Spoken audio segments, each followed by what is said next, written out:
বিসমিল্লাহির রহমানির রহিম। নাসিরাত কলেজের পক্ষ থেকে অনলাইন ক্লাসে সংশ্লিষ্ট সবাইকে স্বাগতম জানাচ্ছি। আচ্ছা, আমরা আজকে যে কোর্সটা কলেজে যাচ্ছি সেটা হচ্ছে বিবিএ অনার্স ফার্স্ট ইয়ার ছাত্রছাত্রীদের জন্য ইন্ট্রোডাকশন টু বিজনেস, অর্থাৎ ব্যবসায়িক পরিচিতি। আমরা আমাদের আলোচনা শুরু করার পূর্বেই প্রথমে আমি আমার পরিচয় দিয়ে নিচ্ছি। আমি মোহাম্মদ মামুনুর রশিদ, প্রভাষক মার্কেটিং, নাসিরাবাদ বিশ্ববিদ্যালয় কলেজ, ময়মনসিংহ। আচ্ছা, কোভিড-19 পরিস্থিতিতে আমরা তোমাদের ফিজিক্যালি ক্লাস পারতেছি না বিধায় আমরা অনলাইন ক্লাসে আয়োজন করেছি। হ্যাঁ, তোমরা যদি এই অনলাইন ক্লাসে মনোযোগী হও, অংশগ্রহণ করো, তো অবশ্যই কোনো উপকৃত হতে পারবে।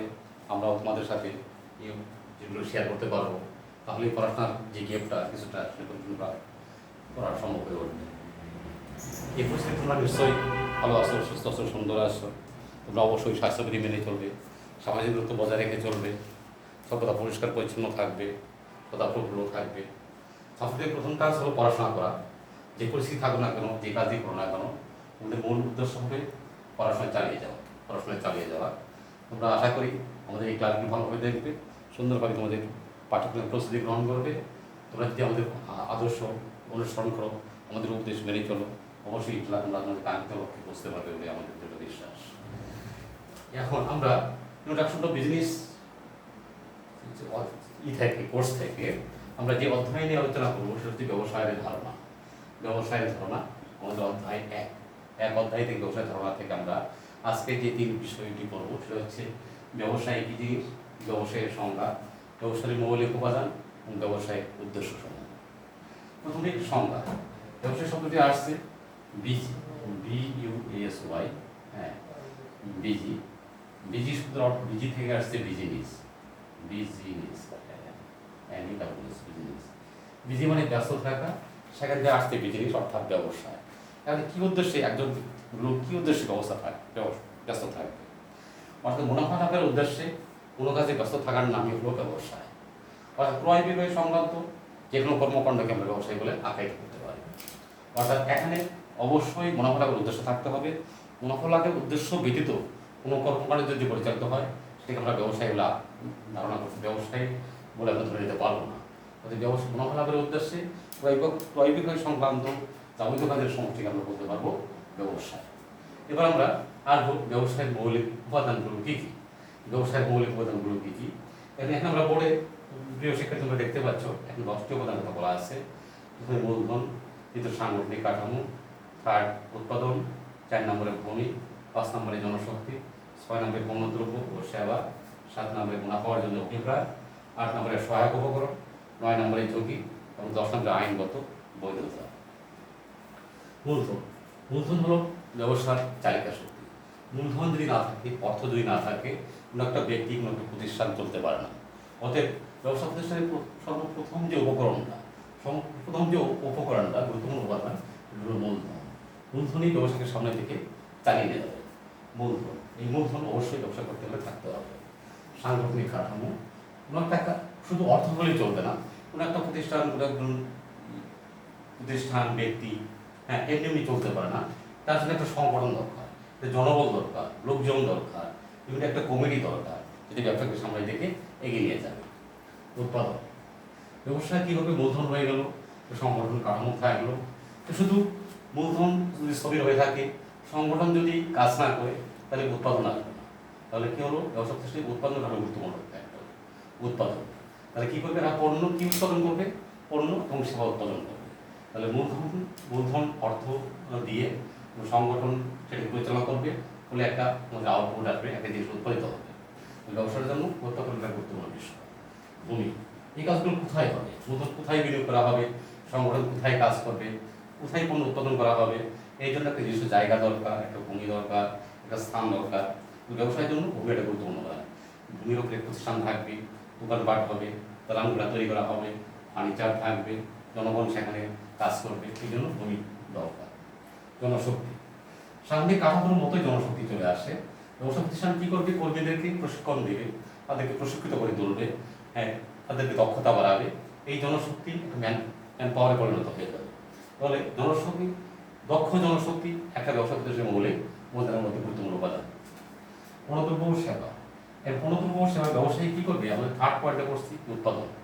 ব্যবসায়ী প্রতিষ্ঠান কী করবে? উৎপাদন করবে। কী উৎপাদন করবে? পণ্য উৎপাদন করবে, সেবা উৎপাদন করবে। পণ্য কি?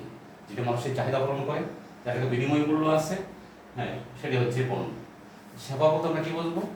পণ্য দৃশ্যমান, সেবা হলো অদৃশ্যমান। যেটা দেখা যাবে না সেটাকে আমরা সেবা বলবো। শিক্ষকের বক্তৃতা, ডাক্তারের পরামর্শ, উকিলের পরামর্শ, এগুলো আমরা সেবা বলতে পারি। তাহলে ব্যবসায় প্রতিষ্ঠান শুধু পণ্যদ্রব্য উৎপাদন করবে ঠিক তা নয়, সে সেবা উৎপাদন করবে। পণ্যদ্রব্য এবং সেবার পার্থক্যটা কি? পণ্য দৃশ্যমান, দেখা যাবে, সেবাকে দেখা যাবে না। আমরা দেখতে পাচ্ছি ফ্যান ঘুরতেছে, এই ফ্যানটা হলো পণ্য অথবা প্রোডাক্ট, তার যে বাতাসটা সেটাকে আমরা বলতে পারি সেবা। 7 নাম্বার, মুনাফা অর্জনের অভিপ্রায়। আমরা প্রথমে সংজ্ঞায় বলেছিলাম যে মুনাফাবিহীন কোনো কাজ ব্যবসায় হবে না। ব্যবসার মূল উদ্দেশ্যই থাকবে মুনাফা অর্জন করা। যে বিক্রেতা বিক্রয় করবে, যে উৎপাদক পণ্য উৎপাদনের প্রক্রিয়া চালিয়ে যাবে, তার মূল টার্গেট হবে এটা মুনাফা অর্জন করা। মুনাফা অর্জনের ইচ্ছা যদি না থাকে সেটাকে আমরা ব্যবসা প্রতিষ্ঠান হিসেবে গণ্য করতে পারি না। সহায়ক উপকরণ, হ্যাঁ, যে কোনো একটা কাজ করতে গেলে তার কিছু সাপোর্ট লাগবে, কিছু সহায়ক উপাদান লাগবে। সহায়ক উপকরণের মধ্যে এখানে আসতে পারে ব্যাংকিং আসতে পারে, বিমা আসতে পারে, পরিবহন আসতে পারে, গুদামজাতকরণ আসতে পারে, এই বিষয়গুলো ব্যবসার জন্য থাকবে। তারপরে আমরা যে কোনো কাজ করতে যাব সেখানে ঝুঁকি বিদ্যমান থাকবে। ঝুঁকিবিহীন কোনো কাজ করা যায়, যেখানে মূলধন বেশি বিনিয়োগ সেখানে ঝুঁকি বেশি, যেখানে মূলধন কম বিনিয়োগ সেখানে ঝুঁকি কম। আমরা একটা এমনি বলতে পারি, কেউ যে রিক্সা থেকে পড়ে যায় তার যতটুকু ক্ষতি হবে, প্লেন অ্যাক্সিডেন্ট যদি হয় তার বাঁচার সম্ভাবনা প্রায় 0। তাহলে যদি বিনিয়োগ যদি আমাদের 1 লক্ষ টাকা হয়, যে পরিমাণ ঝুঁকি থাকবে, বিনিয়োগ যদি আমাদের 1 কোটি টাকা হয়, ঝুঁকির পরিমাণ তার অনেক বেশি হয়ে যাবে। ব্যবসায়ী যারা পরিচালনা করবে তাকে ঝুঁকি গ্রহণ করা মানসিকতা নিয়ে ব্যবসায়ী প্রতিষ্ঠান পরিচালনা করতে হবে। আমাদের লাস্ট যে পয়েন্টটা সেটা হলো আইনগত বৈধতা। আমরা যে কোনো কাজ করবো তার আইনগত বৈধতা থাকা দরকার। ঠিক একই রকমভাবে একটা ব্যবসায়ী প্রতিষ্ঠান যদি পরিচালিত হয় তার আইনগত একটা বৈধতা থাকবে, যেটি আইন সমর্থন সাপোর্ট করে না, সেরকম কোনো কাজ ব্যবসায়ী প্রতিষ্ঠান বলা যেতে পারে না। সরকার যদি বলে যে মদের প্রতিষ্ঠান তৈরি করো, সেটা যদি আইনগত বৈধতা দেয় তবে সেটি ব্যবসায়ী প্রতিষ্ঠান হবে গণ্য হবে। কিন্তু সরকারের একাধিক বিধিনিষেধ আছে যে যেখানে সেখানে মিল করা যাবে না, সেখানে সরকার যেগুলো নিষিদ্ধ এমন বিষয় জিনিসের কারখানা তৈরি করা যাবে না, কারণ সেখানে আইনগত বৈধতা নাই। ব্যবসায় প্রতিষ্ঠান হইতে হলে অবশ্যই আইনগত বৈধতা রাখতে হবে। প্রিয় শিক্ষার্থী, আমরা ব্যবসায়ের মৌলিক উপাদানের মধ্যে আমরা 10টা পয়েন্ট পড়লাম। এবার আমাদের লাস্ট যে টপিকসে সেটা হলো ব্যবসায়ের উদ্দেশ্য। হ্যাঁ, প্রত্যেক জিনিসের একটা উদ্দেশ্য আদর্শ থাকা উচিত। ঠিক একই রকমভাবে ব্যবসায় প্রতিষ্ঠানের একটা উদ্দেশ্য আছে, কিছু উদ্দেশ্যকে সামনে নিয়ে মানুষ তার সকল কিছু পরিচালনা করে। ঠিক একই রকম একজন ব্যবসা প্রতিষ্ঠানের মালিক, একজন উৎপাদক, হ্যাঁ, সে কী করবে? তার কিছু উদ্দেশ্যকে সামনে নিয়ে তার প্রতিষ্ঠানটাকে সামনের দিকে এগিয়ে নিয়ে যাবে। আমাদের ফার্স্ট পয়েন্ট হলো মূলধন বিনিয়োগ। আমরা ব্যবসার মৌলিক উপাদানগুলো মধ্যে আমরা দেখতে পাচ্ছিলাম যে প্রথম পয়েন্ট মূলধন, এখনও একই জিনিসটা আসছে, মূলধন বিনিয়োগ। তাহলে ব্যবসায় প্রতিষ্ঠান কী করবে? হ্যাঁ, উৎপাদক মূলধন বিনিয়োগ করবে, ইনভেস্ট করবে, টাকা পয়সা ইনভেস্ট করবে, যেখান থেকে ভালো পরিমাণ একটা রিটার্ন চলে আসে। মূলধন যদি বেশি বিনিয়োগ হয়, মূলধন যদি সঠিকভাবে বিনিয়োগ হয়, তাহলে আউটপুটটা সুন্দর হবে। সম্পদের সুষ্ঠু ব্যবহার। ব্যবসা যদি না থাকতো, দেশের প্রাকৃতিক সম্পদ আনাচে কানাচে এখানে সেখানে ছড়িয়ে ছিটিয়ে পড়ে থাকতো। ব্যবসা প্রতিষ্ঠান থাকার দরুন তারা কী করতো? বিভিন্ন জায়গা থেকে অন্যতগুলো কাঁচামালগুলো সংগ্রহ করতেছে, সেগুলো প্রক্রিয়াকরণের মাধ্যমে জিনিস তৈরি করতে পারতেছে। অতএব ব্যবসা সম্পদের সুষ্ঠু বন্ধনের ব্যবহারে, সুষ্ঠু ব্যবহারের মাধ্যমে মানুষের কল্যাণ সাধন করতেছে। আমরা সংখ্যাতেই বলেছিলাম যে একটা প্রতিষ্ঠানের জন্য মুনাফা অর্জন থাকতে হবে। মুনাফা উদ্দেশ্যে পরিচালিত প্রতিষ্ঠানকে এই ব্যবসা প্রতিষ্ঠান বলা যেতে পারে। মুনাফা অর্জনের অভিপ্রায় নাই এমন প্রতিষ্ঠানকে আমরা ব্যবসা প্রতিষ্ঠান বলবো না। ব্যবসায়ের প্রথম উদ্দেশ্য হবে কি? মূল জিনিসটা হচ্ছে মুনাফা তৈরি করা। প্রফিট যদি না হয় তো ব্যবসা প্রতিষ্ঠান চলবে না। তারপরে সেই ব্যবসা প্রতিষ্ঠান কী করবে? নতুন ক্রেতা সৃষ্টি করবে, তারা পণ্য ক্রয় করবে, ব্যবসা সচল থাকবে। চাহিদা বাড়ানো। ব্যবসা প্রতিষ্ঠান কী করবে? ভোক্তার চাহিদা কী, তাদের রুচি কী, তারা কী চায়, কখন প্রোডাক্ট চায়, কী মূল্যে চায়, এই বিষয়গুলো গবেষণা করে বের করবে। ঠিক সেই অনুযায়ী তারা সাপ্লাই দিয়ে জনগণের চাহিদা পূরণ করবে। ব্যবসা প্রতিষ্ঠান আমাদের 6 নম্বর পয়েন্ট, বেকার সমস্যা দূরী করে। ব্যবসা প্রতিষ্ঠান অনেকগুলো সেক্টর আছে, প্রত্যেকটা আমাদের 6 নম্বর পয়েন্ট হচ্ছে বেকার সমস্যা দূরী করে। ব্যবসা প্রতিষ্ঠান অনেকগুলো সেক্টর আছে, পরিবহন সেক্টর, গুদামজাতকরণ সেক্টর, বিমা সেক্টর, তারপরে আরও আদার্স অনেকগুলো সেক্টর আছে। প্রত্যেকটা সেক্টর, বিক্রয়ী সেক্টর, প্রত্যেকটা সেক্টরে অসংখ্য লোক নিয়োগ করা প্রয়োজন। ব্যবসা প্রতিষ্ঠান কী করতেছে?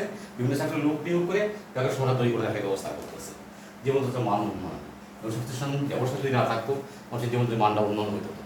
ব্যবসা প্রতিষ্ঠান কী করছে, এক এক লোকের চাহিদা বেশি, এগুলো গবেষকরা বের করতেছে, ঠিক সেই অনুযায়ী তাদের চাহিদা পূরণ করার মাধ্যমে মানুষের জীবন মান উন্নয়ন করতে সক্ষম হচ্ছে।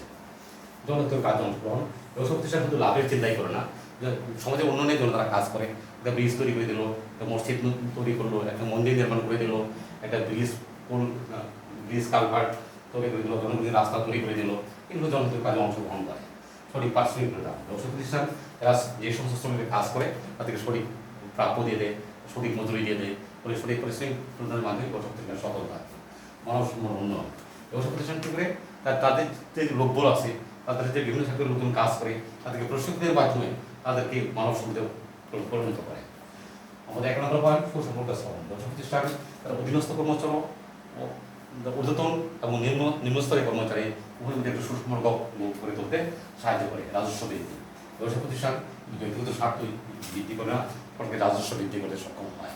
আয় ও সম্পদের সুষম বন্টন, ব্যবসা প্রতিষ্ঠান কী করে, তার ব্যক্তিগত আয় হয়, সামাজিক আয় হয়, পারিবারিক আয় হয়, তাদের বিভিন্ন সম্পদ থাকে, সেগুলো এই আয় এবং সম্পদের সঠিক বন্টন সম্পন্ন করে ব্যবসা প্রতিষ্ঠান।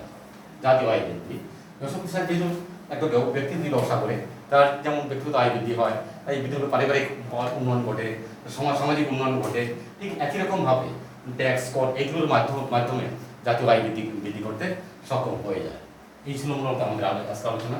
প্রিয় শিক্ষার্থী, আমরা অনার্স ফার্স্ট ইয়ারের ছাত্রছাত্রীদের জন্য ইন্ট্রোডাকশন টু বিজনেস কোর্স থেকে আমরা ব্যবসায়ের ধারণা চ্যাপ্টার থেকে আমরা যে বিষয়গুলো বললাম, যে প্রথমে আমরা আলোচনা করেছিলাম সংজ্ঞা, তারপরে আমাদের সেকেন্ড পয়েন্ট ছিল, টপিক ছিল ব্যবসায়ের মৌলিক উপাদান, আমরা লাস্ট এবং থার্ড যে বিষয়টি নিয়ে আমরা আলোচনা করেছিলাম আসলে ব্যবসায়ের উদ্দেশ্য। প্রিয় শিক্ষার্থী, আশা করি তোমরা যারা অংশগ্রহণ করেছো তারা অবশ্যই ভালো করেছো, যারা অংশগ্রহণ করে নাই আমার বন্ধুবান্ধব যারা রয়েছে তারা যাতে পরবর্তী ক্লাসে অংশগ্রহণ করে, এই কোর্সগুলো ভালো করে দেখে এবং এগুলো যদি অনুসরণ করে, অবশ্যই তারা তাদের পাঠ্যক্রমের যে সিলেবাস রয়েছে ঠিক সেই অনুযায়ী ভালো প্রস্তুতি গ্রহণ করতে সক্ষম হবে।